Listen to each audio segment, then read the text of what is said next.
Hi, this is Rima, and you're listening to the University of Chicago Public Policy Podcasts.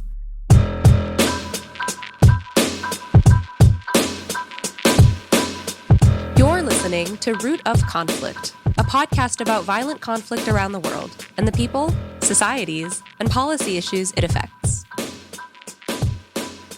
In this series, you'll hear from experts and practitioners who conduct research, implement programs, and use data analysis to address some of the most pressing challenges facing our world. Root of Conflict is produced by UC3P in collaboration with the Pearson Institute for the Study and Resolution of Global Conflict, a research institute housed within the Harris School of Public Policy at the University of Chicago. What is the human toll of the U.S. immigration bureaucracy? In this episode, we speak with Dr. Chiara Galli, a sociologist at the University of Chicago. Her latest book, Precarious Protections, chronicles the experiences and perspectives of Central American unaccompanied minors and their immigration attorneys as they navigate the asylum process and pursue refugee status in the United States. Spanning 6 years of research between the Obama and Trump administrations, her ethnographic research examines the paradoxical and precarious criteria that decide who is deserving and whom must we protect. We talk about how U.S. asylum laws often fail to help children who are escaping life-threatening violence, how new immigration changes are impacting unaccompanied minors, and how Chicago will grapple with an unanticipated influx in migration.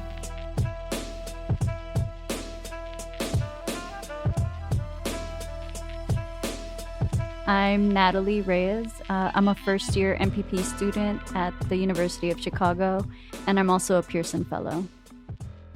And my name is Gabriela Rivera. I'm a one-year student at the MA, and I'm from Guatemala and a lawyer, so it's amazing for me to be here today. And my name is Rima. I'm the producer of Root of Conflict, and I'm a second year at Harris.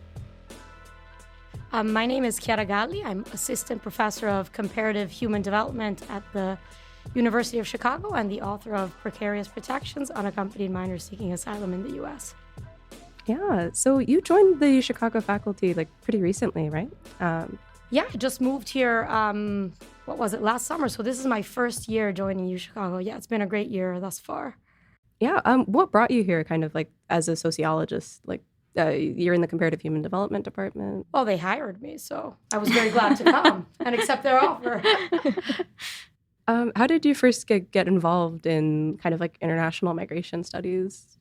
Well, so I'm an immigrant myself. I migrated to the U.S. as a child with my parents, and actually, we came to the northernmost suburbs of Chicago. So for me, coming to U Chicago was kind of a homecoming of sorts.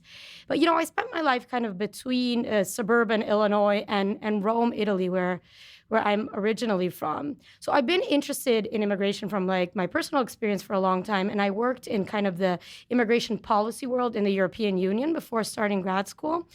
But I was really interested in being able to ask my own questions and define my own research agenda, which is why I chose to pursue a PhD. Yeah, so what brought you to the topic of Central American migration and unaccompanied minors? Yeah, so I've been interested in Latin American studies for a long time, and that was kind of the focus of my bachelor's degree in development studies, and then in my master's degree as well. And I'm fluent in Spanish, so I'm really a believer that you need to speak the language really well in order to do good, in-depth ethnographic fieldwork. So it was kind of my draw towards studying Latin American populations. And I was interested in immigration policy and how it impacts people's lives because of my experience in the policy research realm. But to be completely honest with you, I kind of stumbled upon the topic of this book. It was my very first year in grad school, and I had just moved to Los Angeles, and I needed to find a field site for my ethnographic field methods class, where we would do hands-on learning the method by doing ethnography. And so I reached out to a lot of nonprofit organizations in Los Angeles, offering to volunteer with my Spanish skills, in exchange for research access. And so I heard back from an organization that had a long history of helping Central Americans seek asylum in the U.S. And so this was what was happening at the time. It was just shortly after summer of 2014, when the Obama administration declared that a humanitarian crisis was underway as increased arrivals of children and families from Central America arrived at the border, right? These asylum-seeking kids and families. And it seemed to me that this was such an important and understudied topic. And so after having fortunately stumbled upon it, I decided to stick with it, and I ended up doing 6 years of research on the topic. Yeah, so kind of let's talk about your book. What first drew you to begin writing after you'd started this field work? So this book is kind of is born out of my dissertation. And initially I actually started doing the research with asylum seekers from Central America of all ages. And it was only later on during the course of my dissertation that I decided to really center in on the case of children. And that was both because I noticed that not very much had been written on the topic, whereas there's quite an extensive literature on asylum-seeking adults. And this was despite the fact that, increasing numbers of children are migrating alone to seek asylum worldwide in rich countries like the United States. But I really think that the case of children in the asylum process is an interesting one for the purposes of thinking through theories of immigration as well, because, we have this contrast between these two competing forces at play in countries that are liberal democracies that receive asylum seekers. On the one hand, on the face of it, we say that we respect human rights and the rule of law.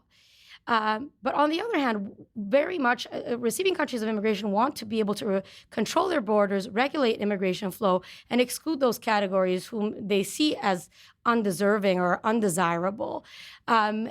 And so, when human rights belong to foreigners, then it brings this tension into play. And I think that not just in the US, but really in countries all over the world, including in Europe, the rights of asylum seekers have been chipped away at more and more because of this tension. But in the case of children, it's a lot harder to do that, right? Because we widely agree upon the fact as an American society that children should be protected. And so this is what gives rise to these protections for this population of unaccompanied minors in the U.S. asylum process. But unfortunately, I show in the book that when they're implemented, right, they're precarious protections in practice, because we're still trying to chip away at them in various ways. And so this is what leads a lot of kids to actually not be eligible for asylum and not obtain the protection that our laws promise, despite the fact that they escaped from violence in Central America. Well, first of all, as a Central American, I must say that I really appreciate you writing about Central America. As you very well said, it is an understudied area. So really, thank you very much. And so one of the things I found more interesting in your book is that through all of these stories that you heard from minors, you found that there's not only a lot of suffering, but there is also a lot of strategies that the families and the kids themselves have to make in order to show exactly what types of suffering they lived and the amount of suffering, the intensity of the suffering, to be able to be protected by law. So what are other categories that you think should be introduced in asylum law in the U.S. or in the process to be able to capture these particular types of suffering these kids are going through? Yeah, so in the book, basically, I argue that these children are de facto refugees, right? Because they flee conditions of life-threatening violence in Central America, which is a place where, teenagers are especially at risk. And one of the things that they're especially at risk of is forced gang recruitment and being targeted and victimized by gangs, which is not a valid reason to seek asylum in the United States under the current state of our case law. So this is what kind of leads attorneys to have to search for other eligibility grounds that do satisfy existing case law, such as child abuse, such as persecution on account of one's race, which is sometimes a type of case that indigenous Central Americans pursue. So, a very kind of straightforward fix would be to recognize these experiences, of forced gang recruitment and victimization as eligible for asylum. And indeed, according to the United Nations High Commissioner for Refugees, they believe that those experiences should count as valid reasons to be granted asylum. So really, the United States has a more restrictive interpretation of refugee law than the UNHCR recommendations. So that's one thing. And then more generally, I think that we should have an asylum law that protects people who are fleeing their homes. And that seems like a pretty straightforward point to make. But the truth of the matter is that our asylum law currently does not protect those individuals who are fleeing violence, including children. And in your book, you talked about introducing this concept of humanitarian capital and how minors and the people representing them gather this in order to make them eligible for different legal protections. Could you tell us more about this concept of humanitarian capital? Yeah, so this humanitarian capital is kind of drawing on a Bourdieusian framework, and I define it as a form of symbolic capital that lawyers activate as they interview their clients in order to make their suffering legible to the decision makers who have such great powers over their lives and can decide whether or not to grant them relief on humanitarian grounds based, yes, on formal criteria and legal definitions, but also on a host of discretionary criteria that really hinge on these evaluations of who is deserving, who is compassionate, and whom we should protect. So I think, the concept was helpful to me in explaining the process because it allows me to highlight all of the paradoxical ways in which human suffering is translated and then counts or does not count in helping people obtain protection. So, a good example of this is, you mentioned the strategy that children and their families have a lot of strategies. For example, also in planning escape, right, from the home countries. They have to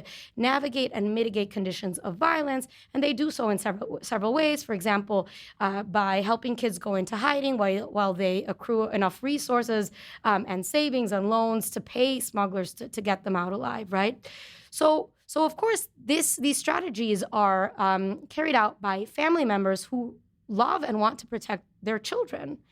But then these go on to carry unexpected weight in the asylum process and play out in negative ways. Because the paradox is that if you flee too soon and before anything really bad happened to you and before the correct type of bad thing happened to you, then you might not have enough humanitarian capital to make a case that you've suffered enough to meet this bar of persecution. So, these decisions that these loving caretakers make to protect their children then go on to actually harm their chances to get protection in the U.S. asylum process. You actually talked about this a little bit in your previous question, and it's something that Gabriela and I have been talking about. So there's this enormous dichotomy between the adult responsibilities given to the minors and then fulfilling the necessary expectations of what childhood is supposed to look like, right? To extract the compassion from those in the immigration system. What results have you seen on the development of these kids? Well, so that's a hard question in the sense that to be able to really answer that question, I will have to write a second book after following the respondents for a long time, right?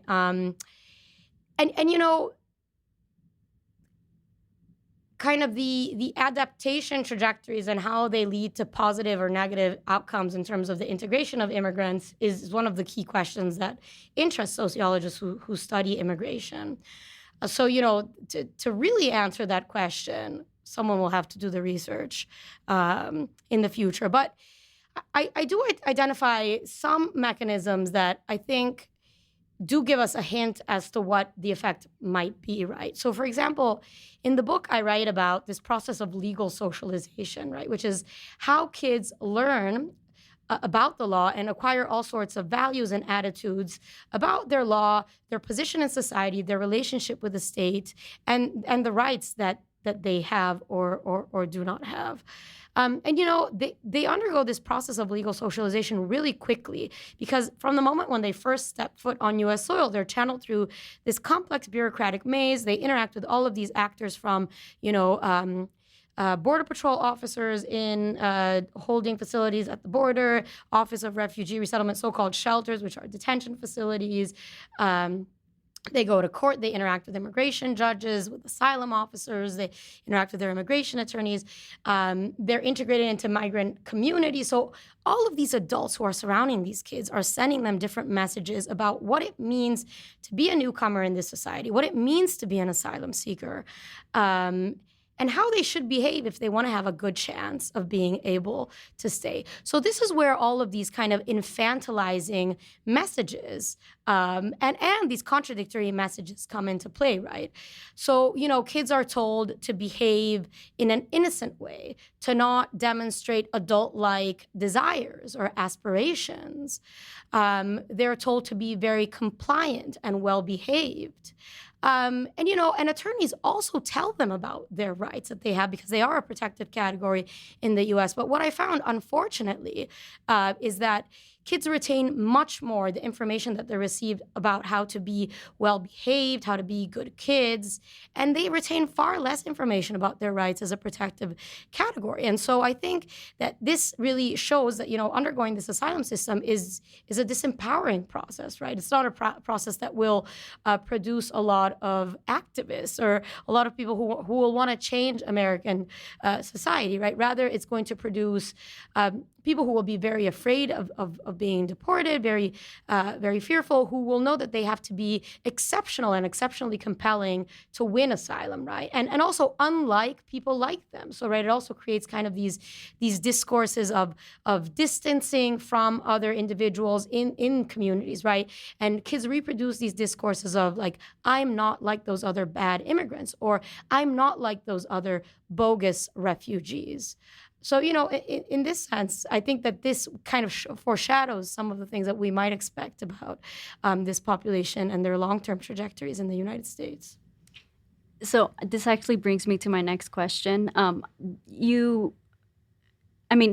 So throughout the book, you talk about how the minors internalize all of these stigmas, right, about quote-unquote bad immigrants, bogus refugees, and then the deviant Latino teens.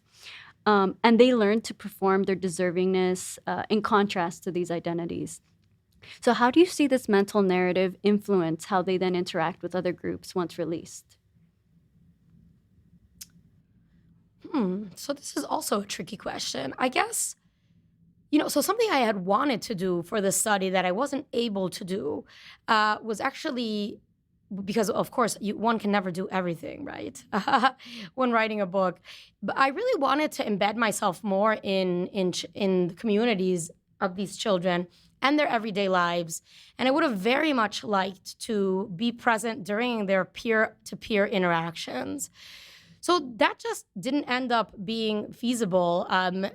First of all, just to the sheer scope of the project, I ended up focusing much more on, children's relationship with the state as it was mediated by these attorneys and these nonprofit organizations. So I got to see kids kind of reproduce these narratives and perform these behaviors in these spaces of like the nonprofit, of the legal clinic. And then really the only glimpse that I got into kids' everyday lives was through like a formal research interview, so a formal research encounter. And, as much as I made a lot of efforts to make that as informal as possible, in the sense that I didn't want to reproduce kind of the encounter that kids had had with their immigration attorneys, and these interviews that have the goal of producing an asylum narrative, because those are very like re-traumatizing interviews. They're very anxiety-filled encounters. So, I met with them in local parks, sometimes in their homes, oftentimes at Starbucks. That was a very popular meeting place. And we spent a lot of time chatting and getting to know each other before getting to actually addressing the research questionnaire. But so, beyond the fact that they kind of reproduced some of these narratives with me, and they said that they did that when they were in other spaces, including community spaces, I really can't answer that question. And I guess this is a limitation of the study, or a study that can be taken up by another scholar, who will do an ethnography that's less kind of an ethnography of the state or an ethnography of the law in action, and more an ethnography embedded in migrant communities. And that's very difficult to do with teenagers, because the age difference creates a big power differential, right? I mean, there's always a power differential between the researcher and the research subject, but the age issue kind of heightens that. So someone would need to come up with an innovative research design to do that. And people have done studies of children. Okay, yeah, thank you. So I'm going to go ahead and change the subject to something that you've mentioned a little earlier, and that was the Office of Refugee Resettlement, shelters or detention facilities, like you said. There was a section where you described how militaristic they are. There was an alarming rigidness about the rules, even arbitrary ones, in which girls weren't allowed to hug one another or even brush each other's hair. And that made me curious, because when there are plenty of opportunities to implement rules regarding schedules, appropriate activities, why do you think these shelters feel the need to intervene in such emotional or personal interactions? Well, so I mean, what I argue in the book is that it's by design, right, to teach compliance to these kids, and this kind of resonates with the messages that shelter staff give them, right? They give them a lot of advice about how to be well behaved, how to stay on the state's radar, show up to courts, make sure they don't get in trouble. So teaching compliance is part of the institutional kind of mandate or agenda of the Office of Refugee Resettlement, as is caring for children. And in some way, these two things are do overlap, right? I mean, I think that in some ways it's not just, let's say, like an evil agenda. We do tell children what to do to protect them, right, as adults. And I think that the shelter staff could probably come up with reasons and rationales for why they do this. I know that they're very concerned about kids harming themselves or each other, so they're trying to limit interpersonal contact without supervision. They have to manage a large number of kids in these facilities. But, the truth of the matter is it does teach key lessons about compliance. And most importantly, unaccompanied minors, they experience these rules in a way that's, kind of punitive and constraining and frustrating and arbitrary. And, so they would complain about the shelters to me. I mean, I will say that there are different types of facilities from more like emergency facilities, which are on the far side of the spectrum, like the famous tent court in Hampstead, Florida, which are really abysmal conditions. One of my respondents told me that several children fainted every day because it was so hot under the tents. Then, there's more like mid-range facilities which have a lot of kids in them, and they have these kinds of arbitrary rules like no, touching each other or braiding each other's hair, things like that. And then there's more foster care like arrangements. And I will say that some of the kids who I interviewed describe these arrangements as, something like when you do study abroad and you stay with a family, like they reminisced about these kind families taking them on field trips. So, there was a spectrum of treatment, of objective treatment. But I think that a quote by one of my research participants says it best. He called the shelters a fancy prison and he said, because they treat you well, but it's a prison, right? Because you can't leave. So we can't forget that these are detention facilities. These are facilities that are surveilling children. Where their liberty is deprived, right? They're not free to leave. And so even though, we have some protections stemming from the Flores settlement, this key lawsuit that created a series of legal protections for children in U.S. detention facilities that adults don't benefit from. So, that's improved conditions, and some care must be provided, some schooling must be provided. They're still fit prisons, right, despite the fancy aspects that some of them might have. So we saw in the book that a lot of the minors spend a lot of time in these facilities, but then eventually go out and they have access to legal services. So, and you spend a lot of time shadowing these interactions between the lawyers, the paralegals, and these kids. And I must say that as a lawyer, I felt very validated when you explained this work of legal translation that lawyers and paralegals do. So was that very different? Do you think that's very different to the general idea people have about lawyers? How was your experience shadowing these interactions? Because we all think about lawyers as just people in a fancy office, just signing contracts all day and not doing all of these different things that you talk about in the book. Well, first of all, I'm very glad to hear that you felt validated as a lawyer in reading the book, because that means a lot to hear that. It means I did a decent job, right, in describing, as you say, this crucial role of legal translation that these individuals do. So, I mean, first of all, just like briefly about the context, I mean, immigrants are not guaranteed free legal representation in the United States, and this includes children, right? So in some ways, the children who I followed were somewhat privileged, right, because they had gotten access to services from non-profit organizations. And these lawyers, their place of work and what they do does look pretty different from what people imagine, in the sense that their offices are really not fancy.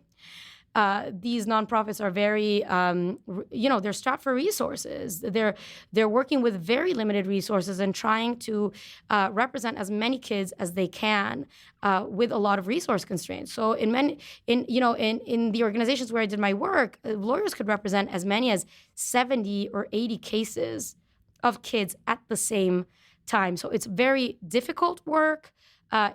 Lawyers report a lot of, secondary trauma, burnout. They're doing exceptional work considering the very scarce resources at their hands.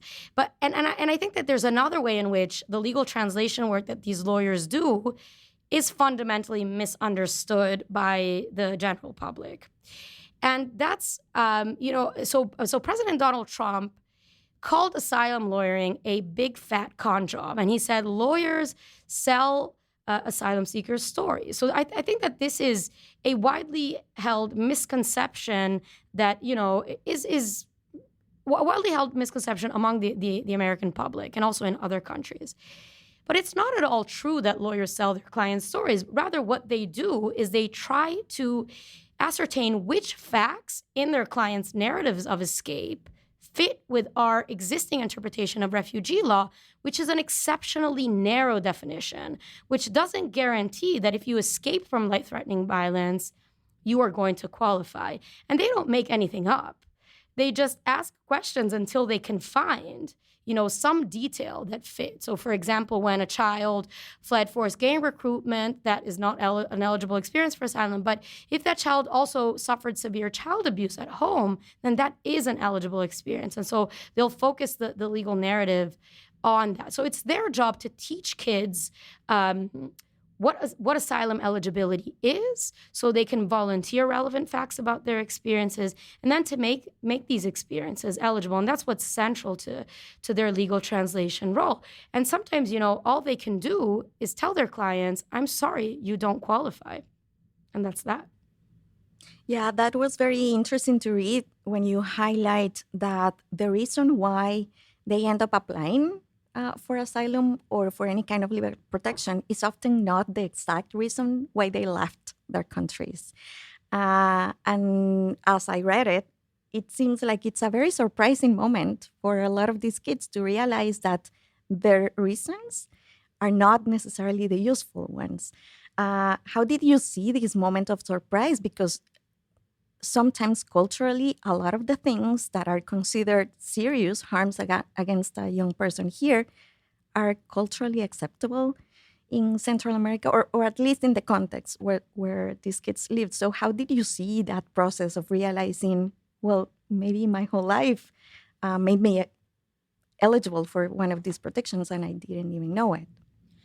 Yeah, this is a big issue. I mean, not only is it not. I mean, there's a level of normalization, right, of violence within vulnerable, like low income children and indigenous children in Central America, and that stems from a longer history of violence becoming normalized since the civil wars, right?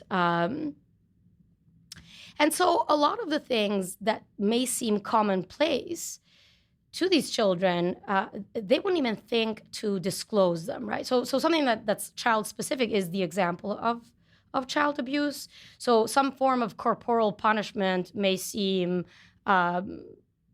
appropriate according to their perspectives, right? It's something that is part of child rearing practices. It's something that they've seen in families around them, and so they wouldn't necessarily disclose that. But another example that's really interesting, where kids really pushed back, is so these children not only apply for asylum, but they also apply for this form of relief called special immigrant juvenile status, which is a form of protection for children abandoned, abused, or neglected by one or both of their parents. So the neglect category was fascinating, right? Because the definition of neglect is a definition that comes from state law. So in the case of where I did my research, in California law. And the parent doesn't need to have had an intent to harm the child for the lawyer to be able to prove neglect and get relief for the child. And so, one of the things that constitutes parental neglect is working from a very young age, or working in certain types of jobs, or working in dangerous conditions.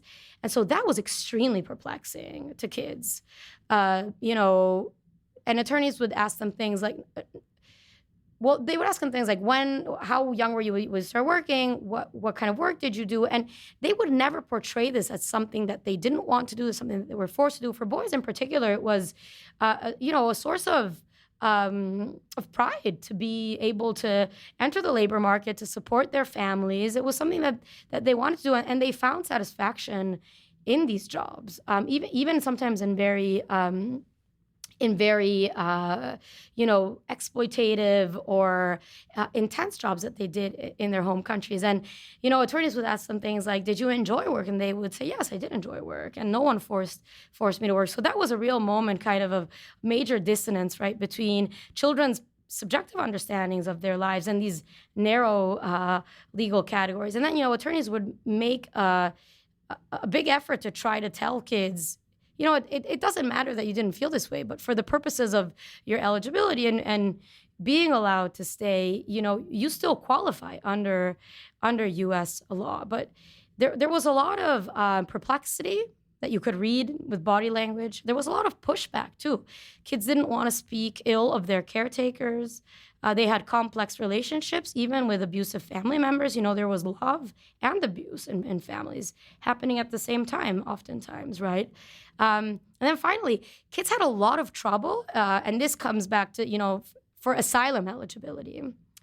They had a lot of trouble focusing not on why they fled, which oftentimes was because the gangs wanted to kill me, but rather on describing the persecutor's motivation for targeting them. So this is required in order to satisfy the refugee definition, right? That requires that you show not only that you were persecuted, but that you were persecuted on account of a protected ground, like race, religion, nationality, political opinion, or membership in a social group.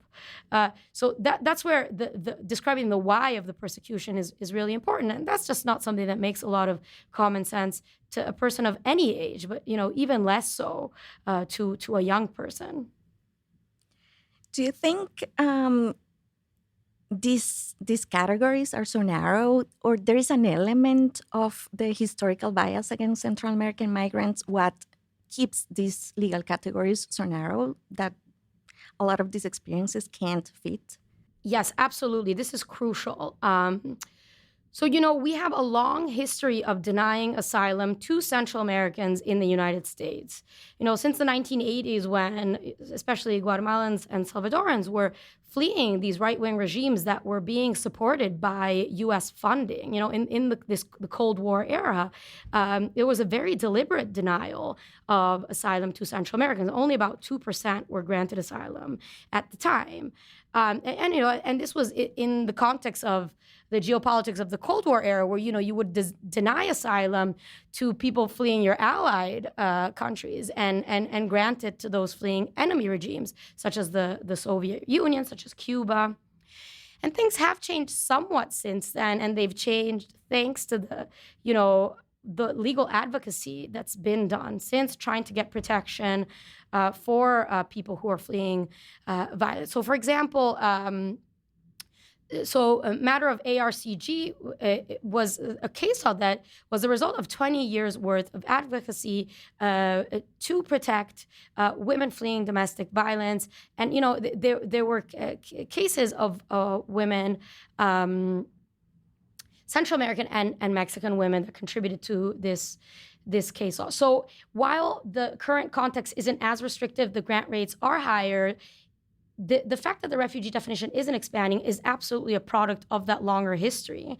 And if you see the legal battles to where the particular where forced gang recruitment is, attorneys are trying to argue that this should be a recognized particular social group in the courts. And you read the written decisions of judges in these cases, the narrative, the justification for denying is that they're worried of opening the floodgates to excessive numbers of arrivals. And this isn't happening in a vacuum. When they talk about floodgates, they have particular people in mind, and they have Central Americans in mind, right? So in this sense, this is a population that's seen by the U.S. government as undesirable and a population to be excluded. So that's absolutely rooted in this longer history of exclusion of Central Americans in the United States. So I'm going to back up here and try to tie in your ties to, you talked a little bit about EU migration. And it was funny because throughout the book, I was reminded of the swimmers. I'm not sure if you've seen the Netflix movie about the Syrian sisters who make their way from Syria to first Greece and then Germany. Would you anecdotally be able to compare how legal socialization differs for unaccompanied minors in Europe versus the U.S.? Yeah, so initially I wanted to do a comparative study, actually, of the reception of unaccompanied minors in Europe and the US. And then, for pragmatic reasons of kind of resource and time scarcity, I decided to focus on the US because there's so much to say just on this context alone. But I do have some insights because I did spend some time thinking about this. So first of all, generally, European Union countries actually provide more protections to unaccompanied minors than the United States. So for example, countries like Italy, they give unaccompanied minors a work and residency permit. So they have the right to reside legally in the country until age 18. And they get access to all sorts of benefits in the meantime, including housing. And this is not detention. This is housing, where people are free to come and go and leave. They get access to Italian schools, vocational training, access to legal services, so all sorts of things. So the legal context in European countries is more protective than it is in the U.S. Of course, there the major contradiction arises when these kids turn 18 and age out of the protections very abruptly, right? And it's then where they really have to fight for their right to stay. And different countries have different ways in which unaccompanied minors are able to do so. So in the Italian case, they can apply for asylum, and they can try to apply for a work permit if they're able to find jobs in different sectors. And there is some support for, as I said, vocational training to try to help them have that transition, right? Make that transition successfully, rather. And of course, there's always a big gap between the law on the books and the law in practice. So it's not like everything is rosy there. But, it does matter that legal protections are more protective on paper. And that I do think has an impact on how people perceive their relationship with the state, right? And the kinds of messages that they receive. So, based on what I've read, based on other people's work, and there's a very rich scholarship on unaccompanied minors treatment in different European countries. In a country like Italy, people aren't really worried about deportation because we don't really have a deportation machine of the same magnitude of the United States that's so well funded. So it's much more rare for people to actually be deported. So kids, as they come of age, they face a series of vulnerabilities, and they're very much at risk of kind of blending into the larger undocumented population, but they're not so much at risk of being returned. And that, of course, shapes the decisions that people make. But there's a very interesting book that compared the treatment of unaccompanied minors in the UK and Italy.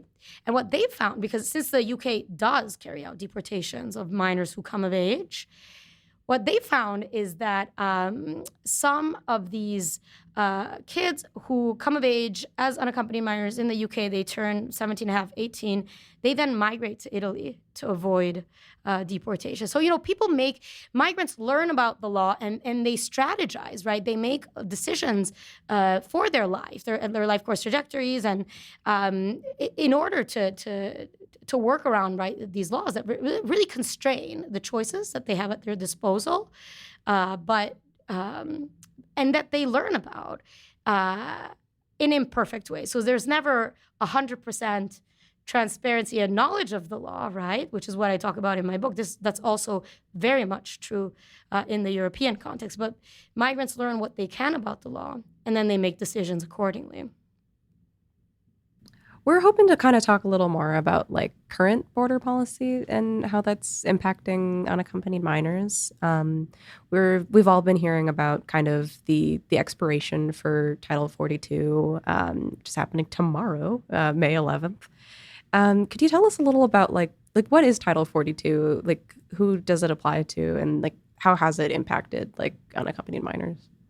Yeah, so Title 42 is an obscure public health policy that ostensibly has nothing to do with border enforcement, that the Trump administration strategically mobilized and decided to use to close off the U.S.-Mexico border just 1 month into the COVID pandemic.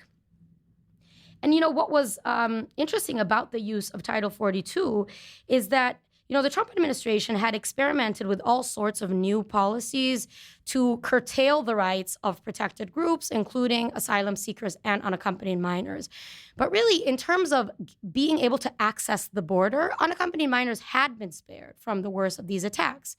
Because, we have this law, the 2008 Trafficking Victims Protection Act, which says that unaccompanied minors from non-contiguous countries are allowed to be admitted without undergoing any hurdles, such as the credible fear interviews that adults have to undergo before being allowed entry into the United States. So what non-contiguous countries means is essentially kids from everywhere but Mexico, because there aren't a lot of Canadian unaccompanied minors seeking entry to the U.S., obviously because we're similarly rich countries, et cetera. So Title 42 applied to everyone. It was a hard closure of the border that really violated the United States commitment to the non-refoulement principle, right? The idea in international refugee law that you should not expel someone to a country where they flee, where they fear persecution, where their lives are at risk. So it was kind of, it allowed the government, this policy essentially functioned as a state of exception, right? So the COVID pandemic was framed as this crisis that required the border to be closed off, despite the fact that public health experts actually never supported the policy. They thought it actually would backfire by pushing people into crowded refugee camps in Mexico, and that would actually promote viral spread, right? You can't control a pandemic based on national borders because viral spread doesn't take a person's passport into account, right? But that's what the Trump administration did. And so they excluded everyone coming in at the border, including unaccompanied minors. And something like 10,000 kids, I believe, were expelled in the first few months of the implementation of Title 42. And by kids, I mean unaccompanied minors. And I know that the Biden administration likes to say that it exempted unaccompanied minors from the policy, but the truth of the matter is that unaccompanied minors started to be exempted from Title 42 in November of 2020 because of a lawsuit filed by the ACLU. And so this shows you kind of the power of advocacy work, right? The ACLU said that the Title 42 was unlawful, it was a violation of the Trafficking Victims Protection Act. And so since then, unaccompanied minors have actually been allowed to enter the U.S. and to seek asylum. But Title 42 remained in place for asylum seekers from many, many other countries. So this had the interesting effect of producing a situation in which for months on end, really the only asylum seekers being allowed entry into the U.S. were children. And then, the Biden administration entered office. It decided to continue, not applying Title 42 to unaccompanied children. And then it started applying Title 42 with caveats, right? So giving quite a bit of discretion to the Border Patrol to decide who to let in, when to apply Title 42, and when not to apply it. So some people have been able to gain admission at the border, such as Ukrainians, for example. For a period, Venezuelans and Cubans were allowed in, but that's no longer the case. And now, tomorrow, as you said, Title 42 is set to expire. And what's very unfortunate is that the administration has been trying to find other ways to curtail access to the U.S. asylum process by essentially resuscitating what advocates called the Trump-era asylum bans, right? The idea that if you transit through a country that is a signatory of the UN Refugee Convention, and you should have applied for asylum there, right? You don't have a right to apply for asylum in the U.S. And there's nowhere in refugee law that says that this should be the case, right? Or to make people who cross between ports of entry ineligible to apply for asylum. So these are policies that the Trump administration experimented with first, that were struck down by the courts, and that the Biden administration is trying to reintroduce with a series of caveats for vulnerable populations, for populations who use this CBP1 app at the border. But really, the substance of the policy is very similar, right? Yeah, no, it's definitely interesting to see how a lot of Trump era border policies just kind of came back in different forms. I keep reading about app crashes for the CBP1 app, and just that being required now for authorized entry, and it's definitely strange to see it happening. I guess this is kind of impossible to ask, but what do you expect that people will start to see in the near future for people at the border? Well, I can't predict the future, but I will say this, I think that the Trump administration set a series of dangerous precedents, right? By really curtailing the rights of asylum seekers, by undermining, our commitment to non-refoulement. And so this puts us in a very dangerous territory. And I know that, their advocates are very well organized. They were energized initially during the Trump administration, maybe now. Well, actually, I know that towards the end of the Trump administration, people were exhausted, right? Because they felt like they were fighting all of the time, right? Through impact litigation on behalf of their clients that they represented individually. But, the work that advocates do, and this is one of the messages that I try to send with my book, it's so important, because if it weren't for advocates trying to keep the government accountable, we really would see human rights be dismantled much, much more. So that's happening on the one hand. On the other hand, the Republican Party has now introduced a bill that's taking us in a very, very concerning direction, which is not expected to pass, but it does kind of signal the movement in which a segment of the American political system, and specifically the Republican Party would like to go in, which is essentially, an end to asylum, and an end. There's a provision in that bill that would do away with the Trafficking Victims Protection Act protections for unaccompanied children, right? The ones that allow them to be admitted at the border. So while it's unlikely that that act will pass, it is concerning that it's being proposed. I will say this. I mean, it's not the first time that Congress tries to do away with TVPRA protections. Asylum has already been under attack once before in the 90s,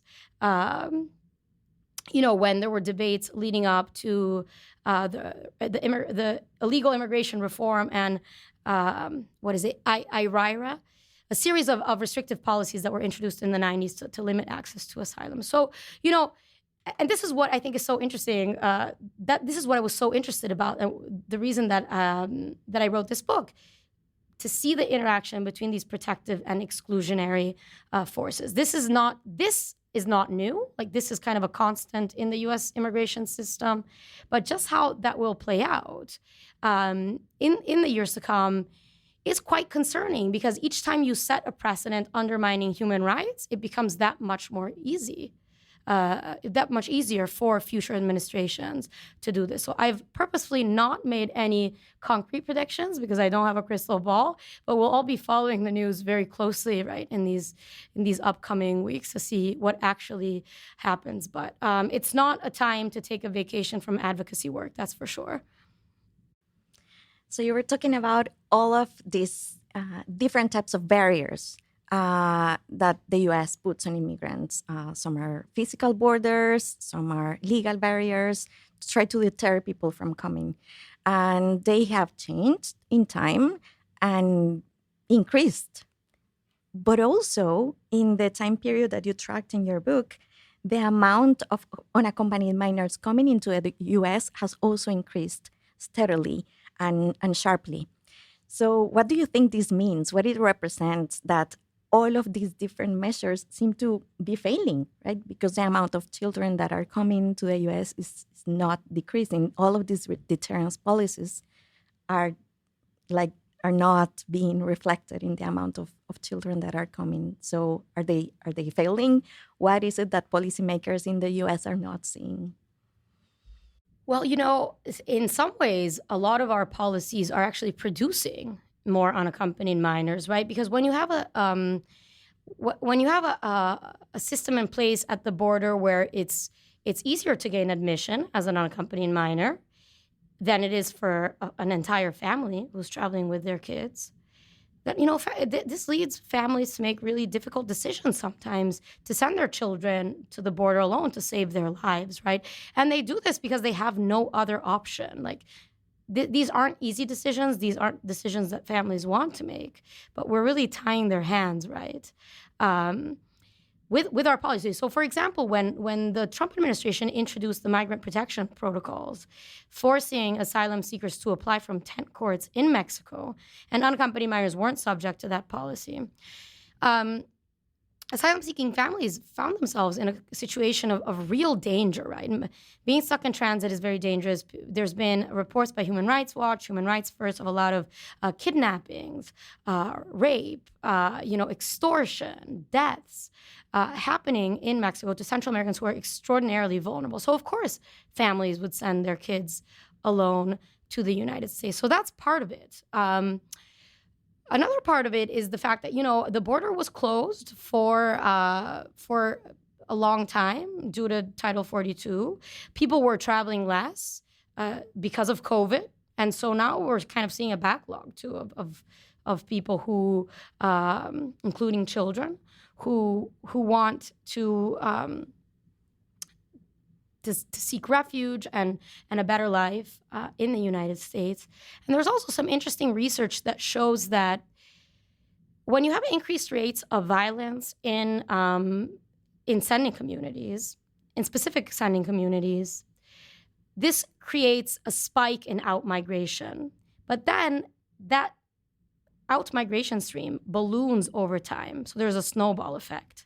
So of course these flows will increase over time, right? And I mean, and this similar things happen for voluntary migration. Once migration starts, it's a process that tends to sustain itself over time. People create migrant networks, they make connections, and all these things kind of ease the constraints on exit, right? People, migrants loan each other money to pay for smugglers, etc. And all of this is happening while, of course, we spend more and more money on the externalization of border control. And, we've been funding Mexican border enforcement to apprehend and deport Central Americans en route to the U.S., and now Guatemalan border enforcement as well. But the fact of the matter is that people who are fleeing violence will continue to flee violence regardless of our immigration policies. So even though we try to regulate, right, we try to externalize enforcement. We give Mexico money to apprehend and deport Central Americans. If the conditions of exit don't change, people will continue to flee their homes, and children continue to be at risk in Central America today. So bringing our focus back to the process in the U.S., you focused on LA as a research site, but I was wondering if you could comment on, or maybe compare the advantages or disadvantages between Los Angeles and other cities, maybe Chicago, for example. How is the immigration advocacy landscape different here than it is in other cities?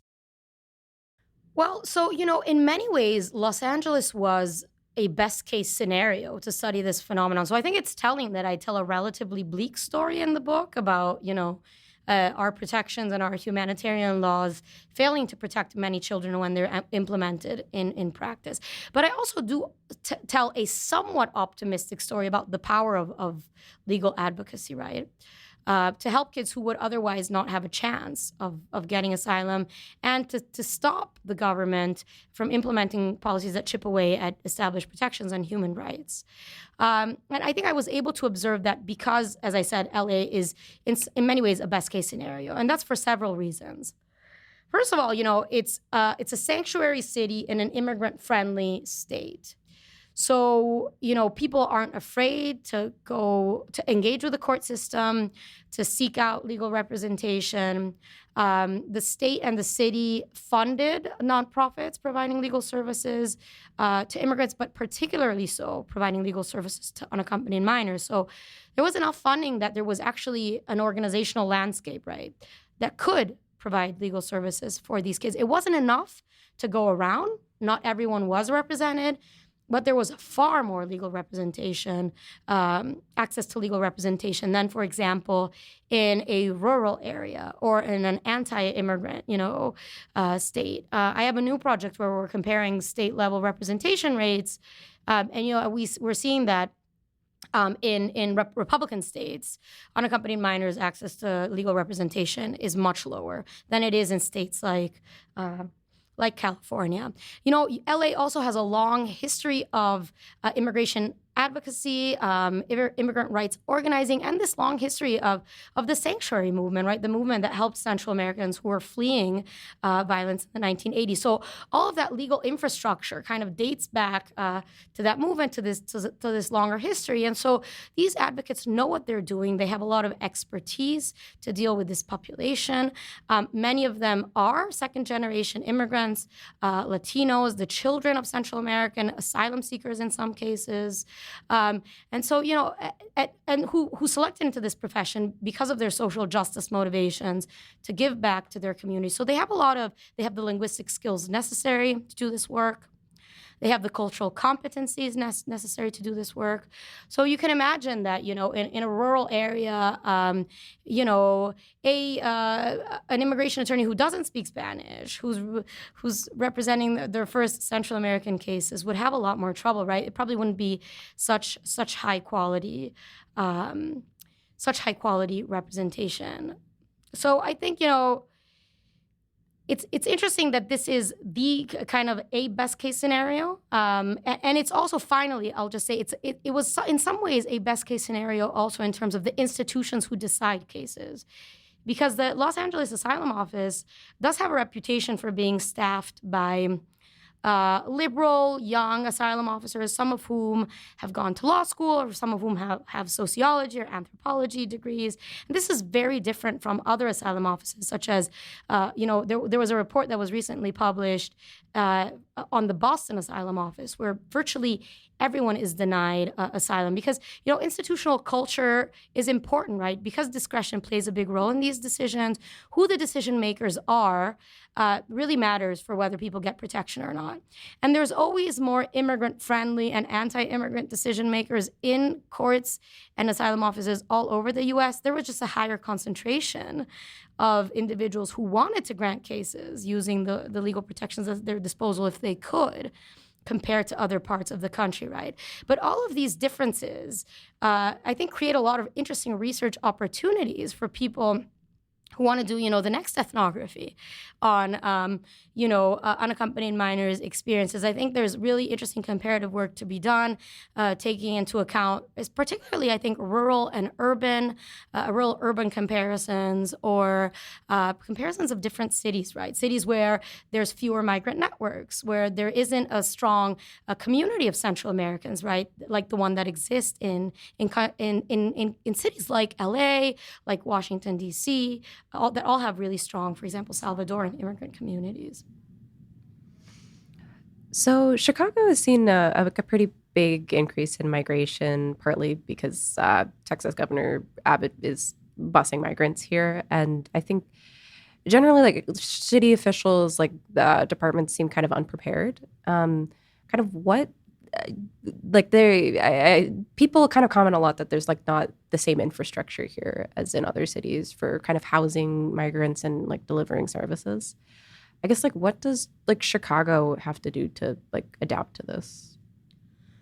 Well, I think we're experiencing a very interesting moment because, it's actually never been the case that we have housed migrants and asylum seekers. I mean, we've detained them, but we haven't given them housing. So I actually think that it's exceptional what's happening in the city of Chicago, and seeing, these reception centers and these shelters being set up to house asylum seekers whose cases are pending. This is actually much more similar to the European model, in which, asylum seekers are not only detained, but they're frequently housed in facilities where, it's not like they have amazing conditions and they're particularly fancy, but they're not detention centers, right? They have the right to come and go as they please, and to leave. So really, I think it's quite interesting, this historical moment in which we're seeing that a lot of resources, like the state of Illinois, has invested quite a lot of resources to support this population that's been bussed in from the border. And I think that in part has to do with, the political differences of takes of the Democratic and Republican parties on immigration. There's a desire to present the state of Illinois and the city of Chicago as a welcoming place for immigrants, because I do think that plays into kind of the national politics of immigration that has become such a contested issue. Now, of course, again, there's resource scarcity. The city was unprepared. This tends to be the case, generally when asylum seekers arrive to new places. I mean, during the course of my fieldwork, there had been some people who had been bussed into LA. So this kind of scrambling to find support is kind of a key characteristic of the phenomenon of trying to help immigrants. And there isn't a very institutionalized system of reception in the U.S. So really, we're seeing something new that I think in many ways is encouraging, right? The fact that the city and the state have been trying to find ways to house asylum seekers and provide them at least a short-term place to stay while they adapt to their new homes. Of course, there's lots of things that we could do to provide more support. For instance, providing housing for a longer period of time, right? I know that in some of the shelters, they're now requiring asylum seekers to leave after 30 days. That's really not enough time for people to get on their feet, and find jobs and find housing, particularly so because it's taking forever for asylum seekers to get work permits right now. Asylum seekers have the right to get a work permit once they apply. And usually, the so-called clock would start upon their applications, and they would get their permits after 6 months. But because of a series of changes the Trump administration made, now it's looking more like 9 months to a year. So there's a real mismatch, right, between the amount of time you get a roof over your head and the amount of time it takes for you to get a work permit that's going to enable you to get a job where you can actually pay rent in the city of Chicago, right? So perhaps we should be housing people for a longer period of time. But the fact of the matter is that there's very scarce resources to go around. So I think the city's trying to distribute those resources as it can, right? Because people continue to arrive. So we have been talking about all of these difficult topics, right? Violence and this difficult journey to the U.S. and the super complicated conditions that people face when they come into the U.S.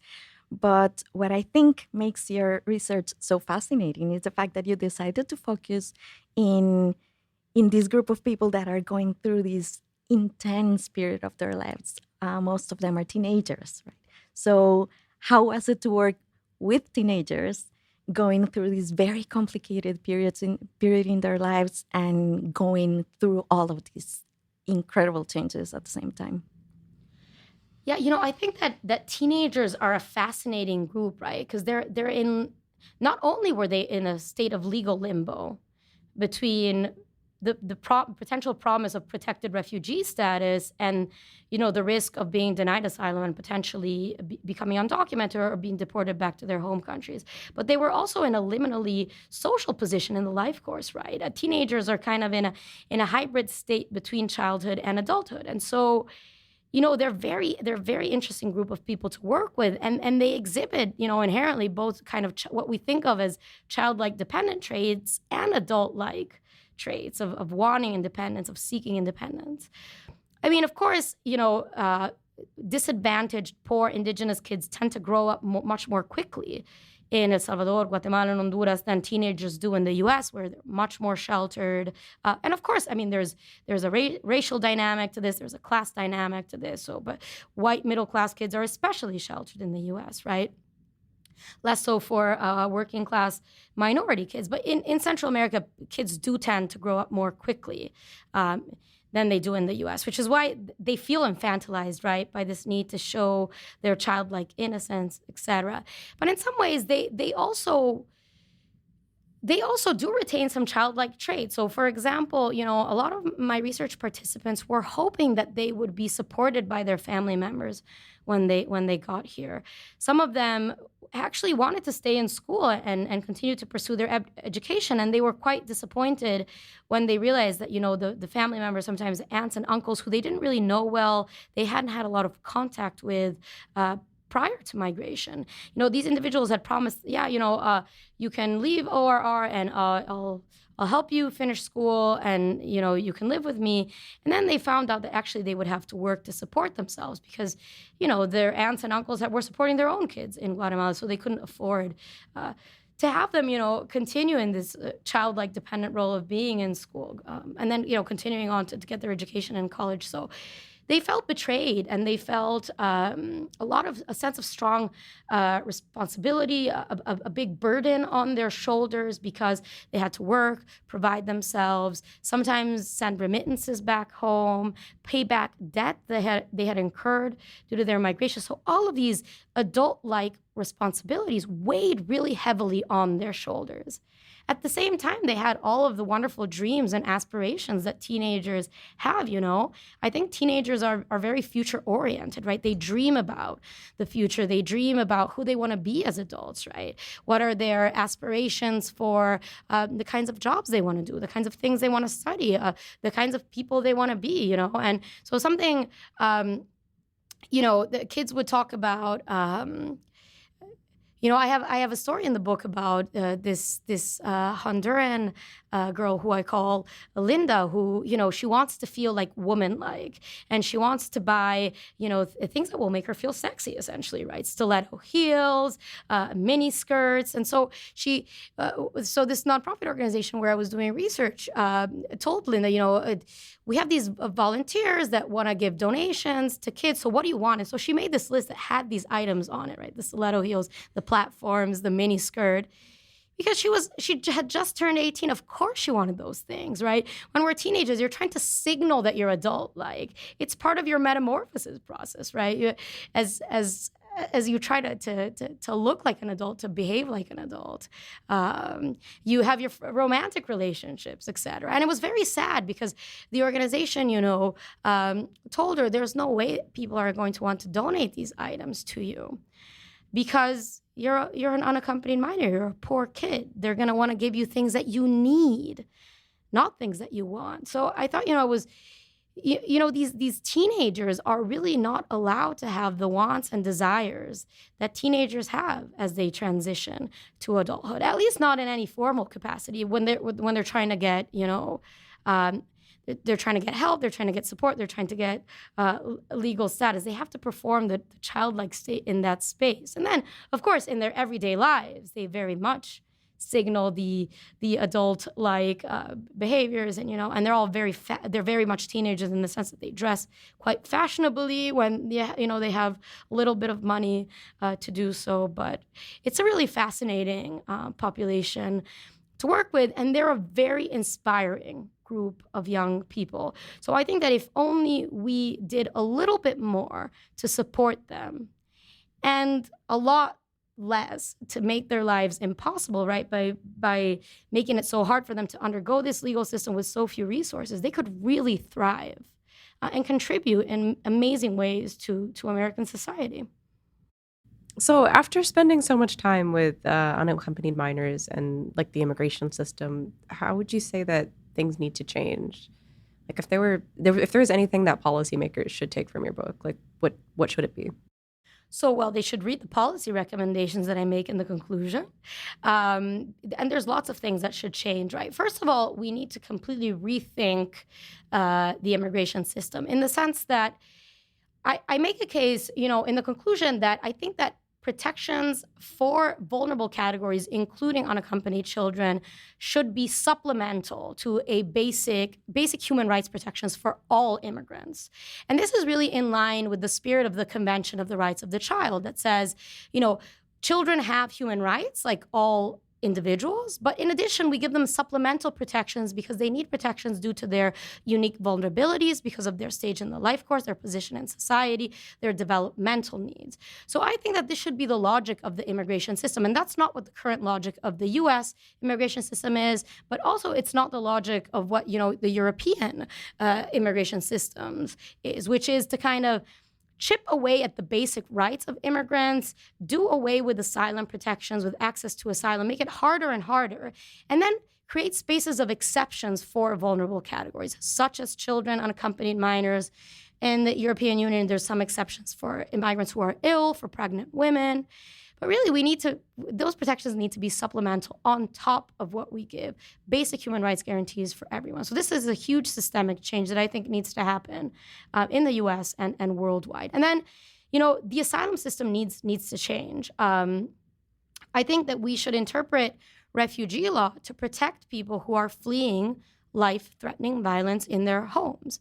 And, we've seen some evolution of the refugee law in the past that's been encouraging, such as protections for victims of gender-based violence, particularly domestic violence.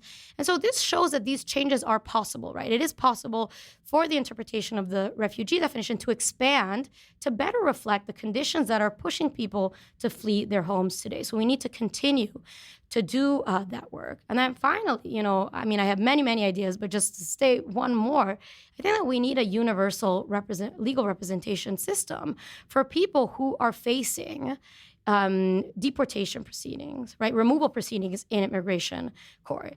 And I say people and not children because I think that no one can prepare their asylum case on their own because it's exceptionally difficult to do so because of the complex nature of the law and our bureaucracies, right? And so we don't have a public defender system in the immigration courts because ostensibly these are civil proceedings. But if you think about it, really, the impacts that the outcomes of these proceedings have on people's lives are much more similar to criminal proceedings, right?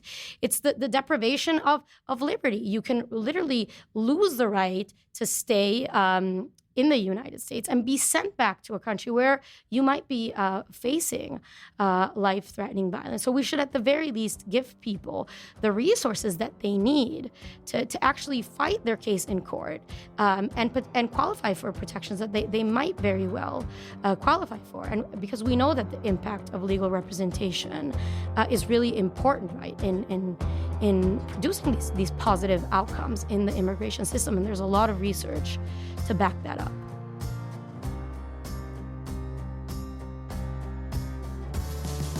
Thank you for listening to this episode of Root of Conflict, featuring Chiara Galli. This episode was produced and edited by Rima Saleh and Ricardo Sande. Thank you to our interviewers, Natalie Reyes, Gabriela Rivera, and Rima Saleh. Special thanks to UC3P and the Pearson Institute for their continued support of this series. For more information on the Pearson Institute's research and events, visit thepearsoninstitute.org and follow them on Twitter